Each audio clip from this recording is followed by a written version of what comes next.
My name is Rosealeen Kearney, and I'm the administrator at the Patrick Kavanagh Center in Inniskeen. And my name is Agnew. I'm the chairman of the Patrick Kavanagh Center at the Inniskeen. And Art, if we may talk with you. I know that you were previously a schoolmaster, indeed a principal at school in Carrickmacross. You've always had a love of Kavanagh. Well, can I say that we have a family tie insofar as my grandaunt was Bridget Agnew, and she taught Patrick Kavanagh in the junior school in Kearney. I saw Patrick Kavanagh only once, and it was in a pub in Dublin in Dwyer's at Leeson Street, and we were coming out of university, and he was there with John Jordan and a few other people, and all I heard him saying was that the top of Parnassus is flat, meaning that there is room up there for aspiring poets and artists and people like that, which was interesting. Always ready with a classical answer and widely educated answer at that. What about Kavanagh and his roots? Because you mentioned about his schooling, but he wasn't well schooled. What was his early life like? Well, remember, he was the first son, and there were four daughters older than him. And not being sexist, but the birth of a son in those times was regarded as something special. And he did say that himself, that he was spoiled as a child by his mother and by his older sisters. But he went to school over in Kearney, and when he was there, he was not like his older sisters who kept their heads down and worked quite hard. He himself found schooling difficult. He would have a certain qualities that wouldn't always endear himself to the teacher, but at the same time, she did say, when she was leaving the school, Miss Cassidy said, Patrick, if you could only get to the high school in Carrickmacross when you're finished here, you would pass them all out. Now, those were prophetic enough words. Now, he didn't pass anybody out in a scholarly way or an academic way, but certainly his imprint as on the English language in Ireland and in the world is profound. His early days, certainly in a working sense, around the schooling and there afterwards, were to follow in his father's footsteps, which I always think is kind of prophetic, being that his father was a cobbler, of course. Well, his father was, let's say, he was a shoemaker. Now, a cobbler is somebody that can mend shoes but can't make them. And Kavanagh would always say that his father was a shoemaker.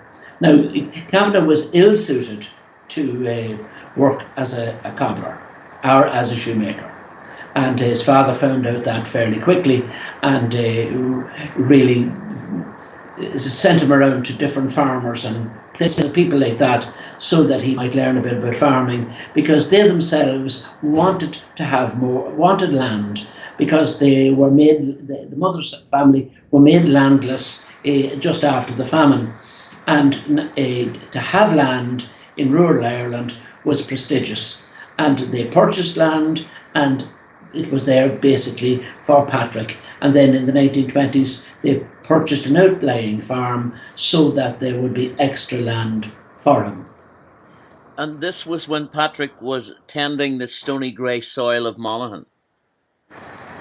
Yes, but while he was tending the stony grey soil of Monaghan, he was spending a lot of time upstairs in what he called my room, where he endeavoured to write as much as he could. And he was encouraged, I would think, especially by his younger brother Peter, and also by his sisters, who supplied him with school books from the secondary school that they were attending. And he himself was very interested in them. So he kept schooling to himself, as it were. He wasn't formally schooled after the age of, 14 or 15? No, he wasn't. But he made sure that, you see, in a shoemaker's place of work, in those times, and especially during the First World War and that, were lots of journeymen, cobblers, shoemakers, working with the Kavanaghs. And a shoemaker's shop and a shoemaker's place was really like a little open university, because it's one of the only trades that you can talk and work at the same time. And many people would come in just to be part of the conversation, because Kavanagh's father was quite a learned man himself. His father before him, of course, was a school teacher in Ballymac, in Kidnamitch. When would you say he started writing poetry? I think from the age of around 12. He says, I dabbled in verse from an early age and it became my life. And I'm told that, you know, he, as Arthur's saying there, he would steal off to his room in winter time, and in summer he'd escape from the busy kitchen and from all the busyness of his father's shoemaking shop to a loft, and there he would sit on a bag of corn, and on the back of cigarette packets he was trying out his verse, and he was copying the poets that he read in his 5th class reader at primary school, and he was particularly fond of Mangan. So he had some poetry to reference at least. It wasn't just something he did just out of the air. Yes, well, I think he says if he had roots that were in the school books, you know, and Miss Cassidy, whom he talks about in The Green Fool in his first novel, it looks like was a great teacher of poetry and literature, and instilled, you know, a love of words in the class. When did he take up his ideas and move from Inniskeen? Because he did stay quite a while in the area. Yes, he left Inniskeen in 1939, and at that stage his brother Peter had qualified as a teacher and had found himself a post at the Christian Brothers in Westland Row, and he had found himself living accommodation on Drumcondra Road. So Patrick joined him in 1939, and they lived together in Dublin for the next 7 years. So at 26 or 27 he decided to give up the farming and search the world for his future. How successful?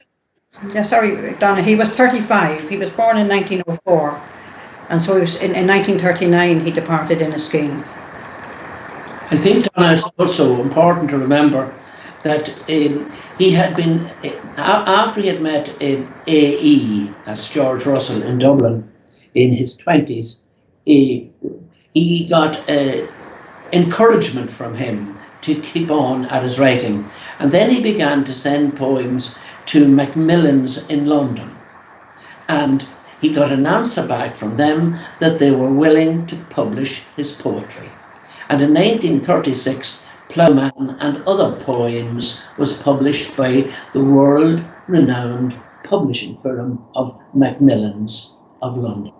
And this caused not very much stir around Inniskeen, but certainly in Dublin it did, because you had people who would have loved to have been published by Macmillan's and who had striven all their lives to go along and be regarded as poets of some stature, and here was this countryman that they barely knew who was published by Macmillan's of London, Ploughman and Other Poems. And when he did move to Dublin, was he well received, or was there a suspicion of not having that kind of just being a rural poet, nothing more? How was he received? Yes, I think you're correct there, Donna. I think he was regarded as the ploughman poet, and life wasn't easy for him in the early years. He did move into writing, though.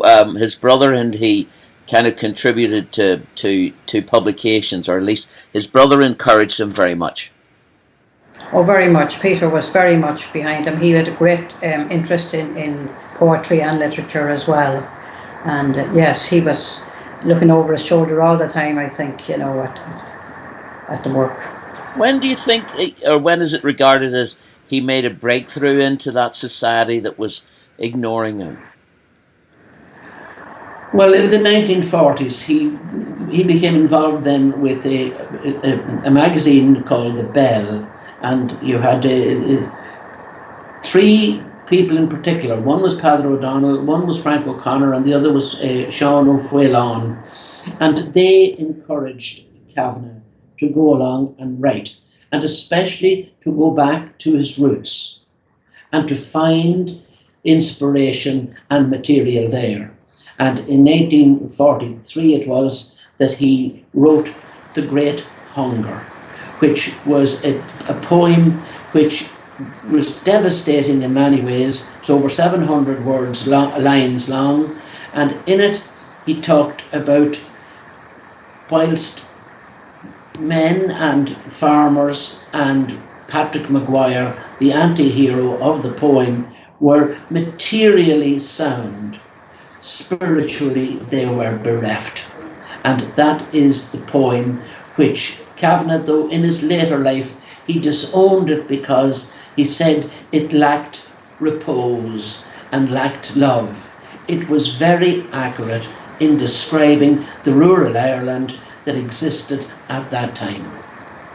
It's called The Great Hunger, and I suppose reflects back very much to Ireland's fairly recent past of famine and moving away from that famine. And you already alluded to that idea of possession of land that came about as much because of the disappointments and the sadness and the torture of the whole idea of famine. Yeah, but in the poem itself, and Kavanagh wanted to make sure that people would be precise about this, that the Great Hunger has nothing to do with material comforts or the lack of material wealth or well-being. It's to do with a lack of love, basically a lack of spiritual love, a lack of erotic love, or anything like that. So the spirituality of Kavanagh is emerging to a greater content, and it flows through all of his work thereafter. Oh yes, it certainly does, and especially later on in life, when Kavanagh had a very serious operation in the 1950s. He had an operation for lung cancer and he had a lung removed, and that's what left Kavanagh afterwards with the gravelly kind of voice that people know him by. That he wrote poetry of great repose. In 1955 it was a great summer, and he remembered sitting on the banks of the Grand Canal writing about poems like Leafy with Love Banks and the green waters of the canal, pouring redemption for me, that I do the will of God, wallow in the habitual, the banal. And it's some marvellous poetry of, as I said, of great beauty and love of God, love of nature, and a general well-beingness.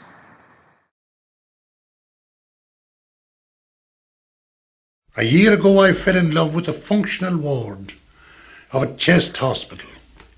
Square cubicles in a row, plain concrete, wash basins and art lovers' woe, not counting how the fellow in the next bed snored. But nothing whatever is by love debarred, the common and banal are eke you know. The corridor led to a stairway, and below was the inexhaustible adventure of a gravelled yard. This is what love does to things. The Rialto Bridge, the main gate that was bent by a heavy lorry, the seat at the back of a shed that was a sun trap. Naming these things as the love act and its pledge. For we must record love's mystery without claptrap. Snatch out of time the passionate transitory.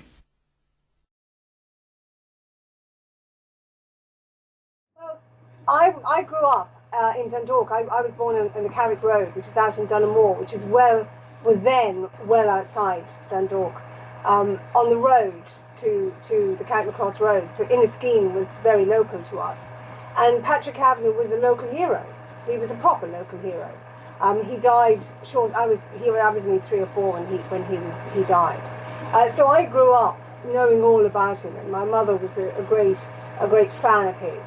And indeed, the last gift she gave me before she died was an anthology of Patrick Kavanagh. So that's actually what I've got in my hands now. So it's very much, he was the local hero and it was local interest. And would you have known any of the stories about Kavanagh?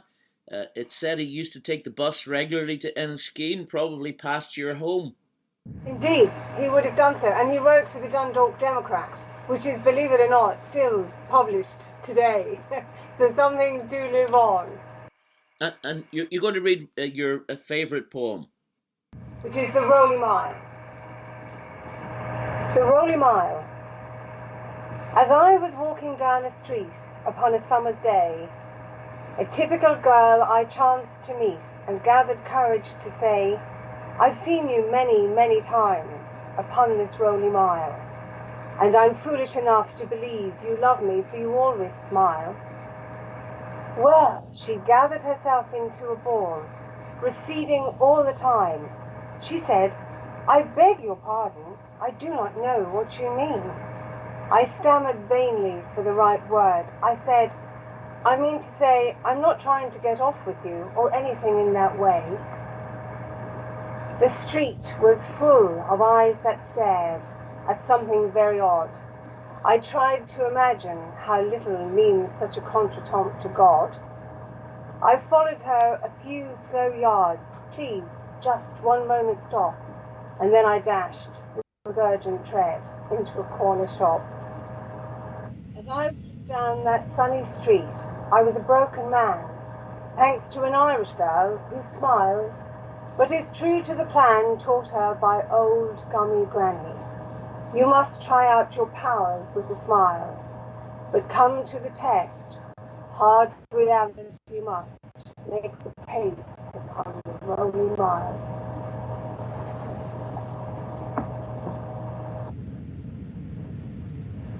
Well, I suppose it wraps up my entire life. I live in a little village outside Newmarket in Suffolk, and Newmarket is the home of horse racing here in the UK. The Rowley Mile is actually the classic mile strip at Newmarket Racecourse. Paddy Kavanagh was believed to be a great racing fan, and from what the research I've done, he was well aware of the Rowley Mile in Newmarket. So it kind of ties up the little village outside Dundalk where I grew up and the little village I live in now all these years later. So Kavanagh having the gift of bringing a small place to a wider place and a bigger audience and a bigger relevance to all sorts of people. Indeed. And I think he was, because he's written in other things, about horses, and I would imagine for a farmer's son from Inniskeen or, small farm even, so horses were very much a part of our life. And certainly in that area, to me, they still have the same magic they had all those years ago. He certainly had those physical battles to fight, but one or two legal battles in his lifetime, and rather contentious ones at that. Well, yes, in 1954, I think an article appeared in the Leader that he felt was quite unfair, and he decided to bring it to court, and he did that, and it was a long and tiresome. I think, was it 3 weeks, Arthur? Oh, it was, yes. And he lost the case. He did win it on appeal, and so that was a huge battle for him, I think. And it was shortly after that he came down with the lung cancer in 1955, where he had a lung removed from part of his rib. He did survive, and as Art is suggesting, his poetry took a new lease of life, almost dramatically in the opposite direction afterwards. Would you say that this is his brightest period for poetry? Well, that's up to many people to go along and decide what they like about it. Many people love his early poetry, because one of the things about his poetry was that he was able to convince people that in the everyday pieces of rural life, there was the universal. And that's one of the great things. Now, of course, when he got disillusioned and soured by the way he was treated in his Dublin life, and by the way he himself was curmudgeonly towards many people, then he turned to satire. And after the publication then of his the Kavanagh's Weekly and the 12 different episodes of it, he realised that there was nothing in satire for him. It was barren. You could cut, you could demolish, you could embitter, but there was no lasting fruit in it. Yes, he says satire is unfruitful prayer, only wild shoots of pity there. You mentioned, Art, there about the curmudgeonly kind of side of Kavanagh, and many people choose to kind of paint him with that picture continuously through all his life, regardless of whatever came or went before. How fair was that? Now, that was unfair, but at the same time, he didn't do himself any favours. He was inclined to be ill-kempt. He was inclined to be not properly dressed, we'll say, for an occasion. I mean, he went to something in Áras an Uachtaráin, meeting the president, and he was wearing a pair of sandals and no socks. But you see, they're things that people went along and hooked onto. And it's very easy to do that when you decide that you don't know anything about the person as a poet, so therefore you know something about them as a man, and you attack the person rather than their talent. You know, George Orwell, the great English writer who wrote Animal Farm and The Road to Wigan Pier and that, he was apparently somebody who found it very difficult with personal hygiene, and he smoked incessantly. Now you could go along and say, oh dear, that's about George Orwell, but you're forgetting immediately the man that wrote, as I said, Animal Farm, The Road to Wigan Pier, 1984, and all of that prophetic literature of doom and pessimism, which unfortunately became to be very true, especially in the 20th century that we knew. What about his friends and I suppose stroke enemies, particularly Brendan Behan, for which he had a great affinity and sometimes a great falling out? Well, you see, the story about Brendan Behan is something. We know, for instance, that Brendan Behan came down to Kavanagh's mother's wake, and we know that he hanselled, or he gave one of Patrick Kavanagh's nephews, gave him, I think it was sixpence or something, which wouldn't have been great, but at the same time it was at least an offering to a young child. And we do know that he wouldn't have come down unless there was some sort of a bond of friendship between them. Look, we do know that afterwards they did fall out, and that if Kavanagh was, if Behan, for instance, was in McDade's pub just off Grafton Street, and Kavanagh came in, that he would greet him with a vulgar expression, because Kavanagh was from a townland called Mucker. Now, he would greet Kavanagh apparently with the "here he comes" there from Mucker. He never married until very late in life. What was the story behind that? Yes, well, it was 1967 when he married a lady whom he had known for about 7 years, Catherine Barry Maloney. She was a niece of the patriot Kevin Barry. He married in April of 1967 and he died in November of that same year. We'll be celebrating his 50th anniversary in 2017. A short marriage, but very dedicated to that particular lady. He liked the ladies to look at from afar, and obviously one of his best known works, of course, The Dawning of the Day or Raglan Road. That's right. She was the love of his life, Hilda Moriarty. She came from Dingle in County Kerry, and Kavanagh sighted her on Raglan Road where he was living. It was 1946, I think, and she was the most beautiful girl. I'm told she was the most beautiful girl around Dublin, that all the top shops would give her their latest pieces just to model them. So he fell madly in love with her, but of course, it was unrequited love, and when it was all over, he decided to try and get it out of his system, so he wrote the Raglan Road ballad. He first titled it Red-Haired Miriam, because he was trying to disguise his grief, and Miriam was Peter's girlfriend at the time, but he later changed the title to Raglan Road. And in a pub sometime later, he gave the ballad to Luke Kelly and said to him, you can sing that. And of course, Luke Kelly's rendering of it is something very special. When he just to say to you, the Hilda later married, she married Don O'Malley, who became a minister here in a Fianna Fáil government. He became a minister for education, and he was the one who introduced the free education. I think it was around 67, yeah.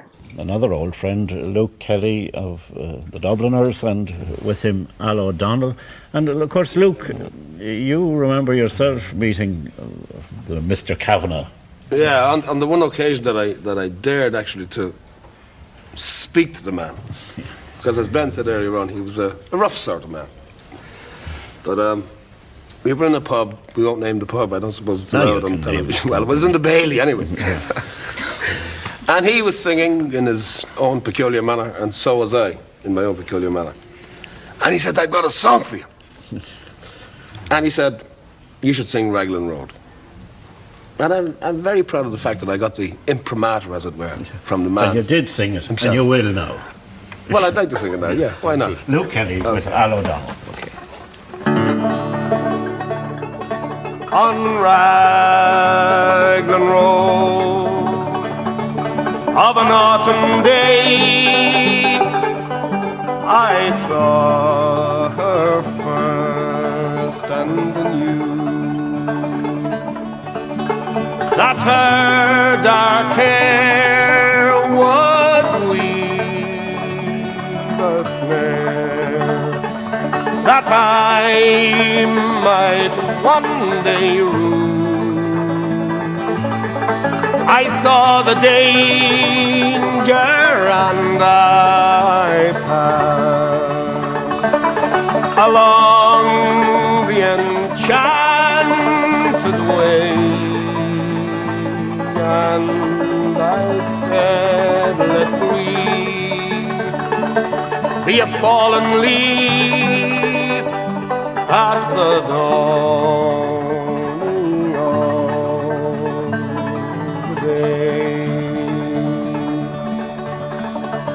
On Grafton Street in November we trip lightly along the ledge of a deep ravine where can be seen the worth of passion's pledge, the Queen of Hearts still making tarts, and I not making hay. Oh, I loved too much, and by such is happiness thrown away.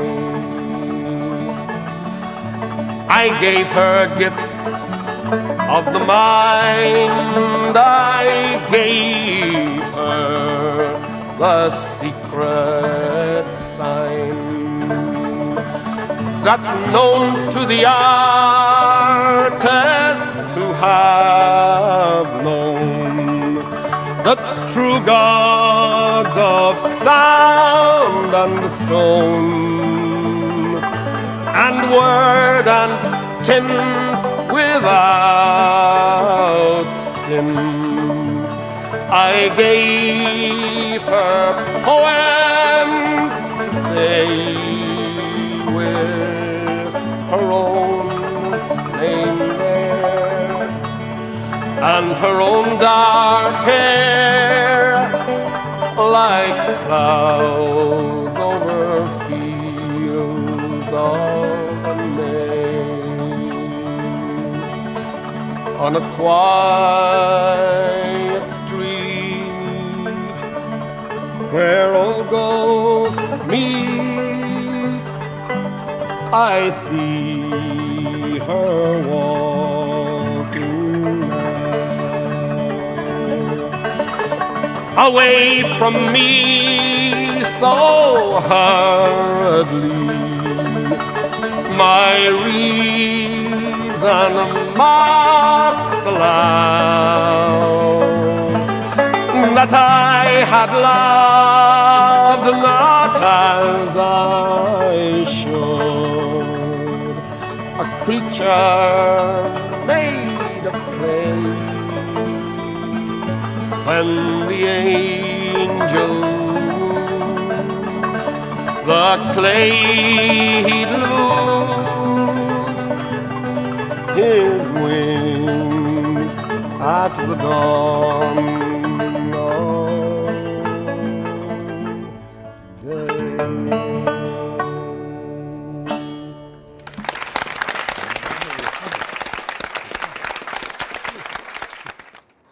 67 and Kavanagh passed. What was the feeling around, first of all, around Inniskeen? What would it have been in 1967?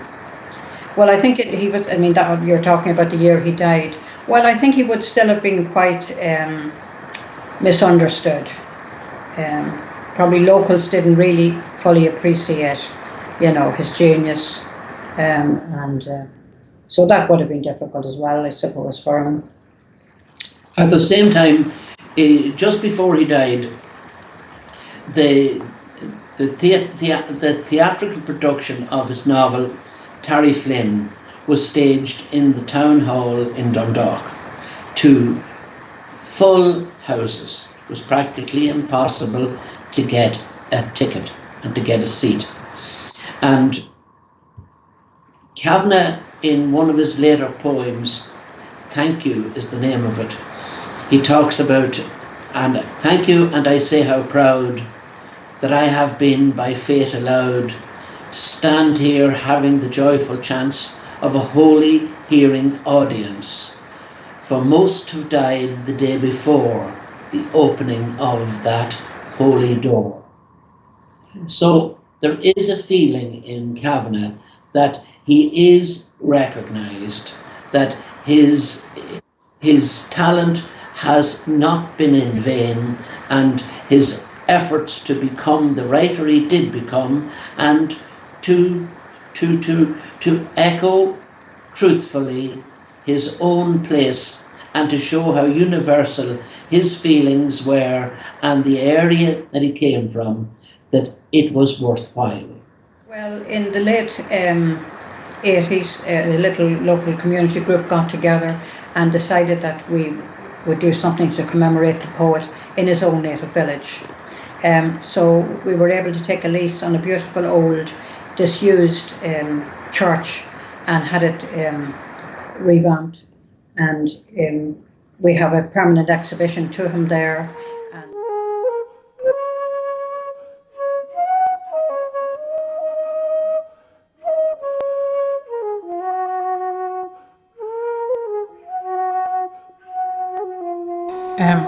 Well, the Patrick Kavanagh Center here was officially opened on the 16th of June 1994 by President Mary Robinson.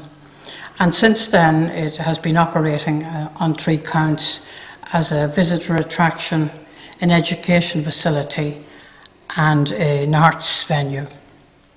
We have a permanent exhibition here, as you can see, which recounts the life and work of Patrick Kavanagh, and we have a short piece as well on local history, and we have maps and models and various pieces of memorabilia.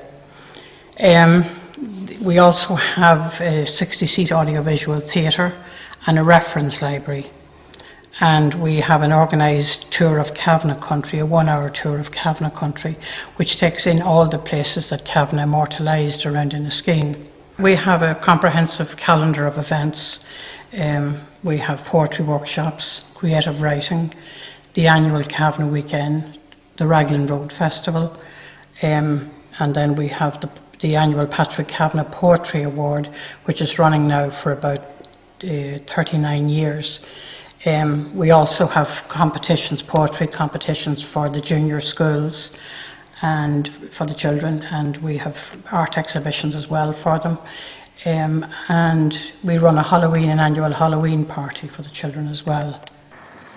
So the centre is very important to Inniskeen and to the wider area to Monaghan, to the county of Monaghan and the whole region here.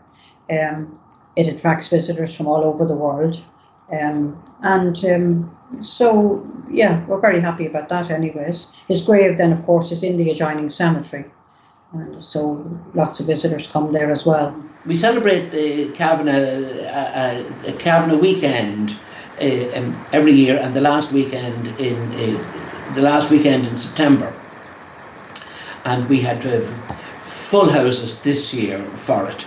And we used to have it later on in the year, around the time of his death. But the weather got so bad and so difficult for people travelling, we had to move it forward.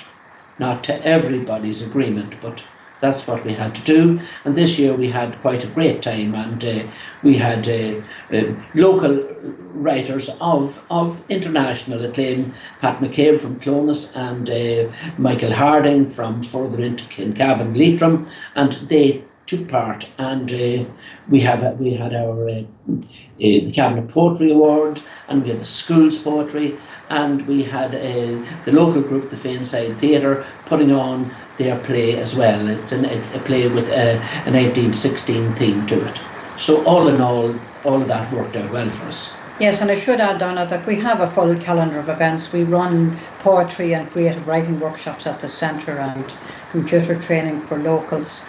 And, a whole series of things happen there during the year. How important this is the big question for many people, how relevant and important is Patrick Kavanagh today, should you say, and how well respected or otherwise is he in the world of poetry and wider? Well, as I said earlier, Kavanagh, while he is rooted very much in a particular topographical area like Monaghan, a county of drumlins, the little hills and the valleys, his poetry is universal. And that's one thing that people constantly come along and say from any part of the world. And we, for instance, around Christmas time, people acknowledge his poem. It was called The Christmas Childhood, where he talks about my father playing the melodeon outside at our gate. And we have people who come along and want to go along and sit there and just muse on it. And the idea also is that while we in Ireland, way back when we were less confident about our own existence and who we were, especially after the language changed to English, we would use Dickensian type of Christmas cards, all showing off families and people and ways of life that really weren't our own. But after Kavanagh's Christmas Childhood, where he talks in one verse about, my mother made the music of milking, the light of her stable lamp was a star, and the frost of Bethlehem made it twinkle.